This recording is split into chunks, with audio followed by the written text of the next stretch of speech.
Warning, this article contains spoilers from the Gold BBC series. The Gold features police detective Nikki Jennings, played by Charlotte Spencer, who is assigned to the Brinks-Mat robbery task force to retrieve the stolen haul, with many viewers curious to know what happened to her.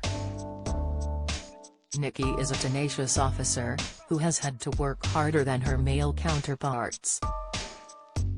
She is a key part of the Brinks-Mat task force as she fights against misogyny to prove herself. In the show, Nikki also had to fight against the prejudice of her father Billy Jennings, Danny Webb, who was a gangster. Nikki took a very different direction to her father and had to prove she wasn't like him. Much like the criminals she was trying to catch, Nikki shared a similar background to them and understood their mentality. Nonetheless, she was eager to climb the ladder and even pushed her boss to go to Sierra Leone to investigate the so-called mine John Palmer, Tom Cullen, was supposedly sourcing his gold product. What happened to the other half of the Brinks-Mat gold? On November 26, 1983, 3 tons of solid gold bullion was taken by 6 armed robbers from the Brinks-Mat security depot near Heathrow Airport. The criminals had been looking to do a run-of-mill heist when they stumbled across a much bigger prize of the gold, which was worth £26 million. But what exactly happened to the other half of the Brinks-Mat gold? Where is Nikki Jennings now? Speaking about the character of the policewoman, Neil Forsyth said, "Jennings is a composite character based on interviews I did with a number of female former detectives who worked on the case. The one area of the Met Police where there were a significant number of female detectives at the time was in surveillance, as they were seen as less likely to catch criminals' attention. The women I spoke to were very helpful in talking about their experiences, and I put a lot of that into the Jennings character. So, sadly, this means she doesn't exist and was created for the purposes of the series. She isn't the only composite character to be included in the gold. Lawyer Edwin Cooper, Dominic Cooper, who helped to launder the money made from the stolen gold, was another fictitious figure.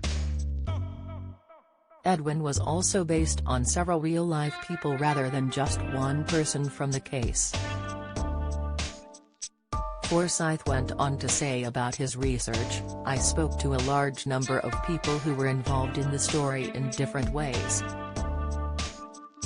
By and large, they were very open and happy to talk about their experiences.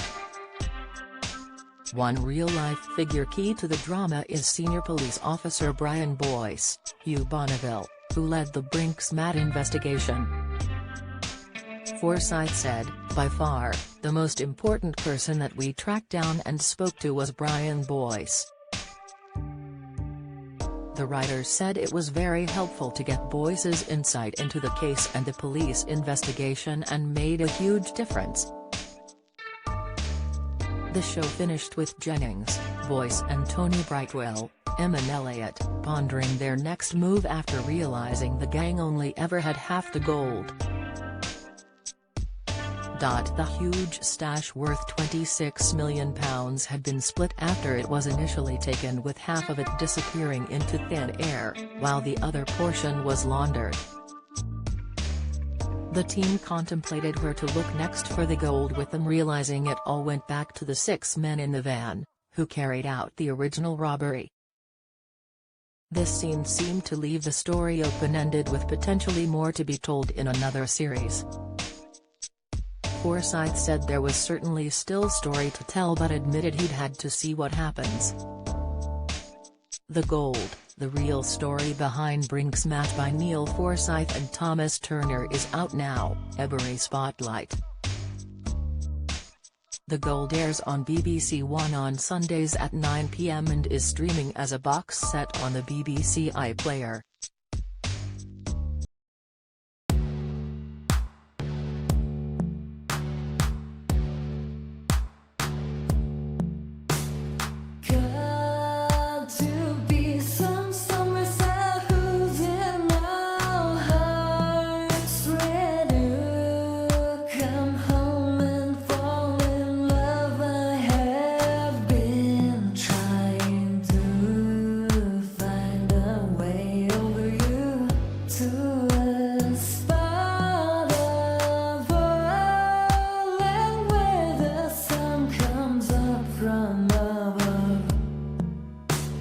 motel.